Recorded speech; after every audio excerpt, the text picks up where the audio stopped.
नमस्कार. नमस्कार. नाव सांगा, गाव सांगा. किसन दशरथ खालकर, रामनगर बेरवाडी, तालुका निफाड, जिल्हा नाशिक. बरं, तुमच्या गाईला काय काय झालेलं होतं? आमची गाय आहे ना, तिला पाय धरीत नव्हती, ती उभं राहत नव्हती, उभीच राहत नव्हती. सूज होती पायाला. हो, भरपूर सूज होती. बरं तिच्या कासाला बी भरपूर सूज होती. बरं. तिला बसता बी येत नव्हतं, बसली तर उठत नव्हती.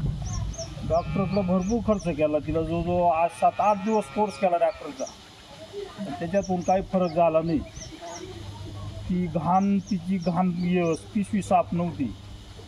हे जे बायोस्लिक्स आपण दिलंय तर त्याच्यातून ती रोज सकाळ संध्याकाळ 3-3 पाऊस द्यायचं तिला मी. एक 5 दिवस दिलंय तिला. तिची पिशवी बी एकदम अशी पूर्ण साफ होऊन गेली आणि तिचा पाय बी, कासाची सूज बी सगळं गेलंय. कास पण ओके झाली का? हो, कास बी ओके झाली. दुधाला बी वाढली ती. बर, दूधही वाढलं. 22 लिटर दूध. बर, किती 22 लिटर दूध देते. वा वा वा वा वा.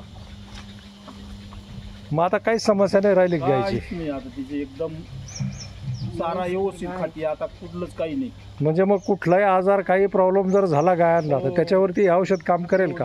मग एक नंबर. वा, एकदम खुश आहे तुम्ही मग. हो, खुश आहे ना. वा वा वा. धन्यवाद.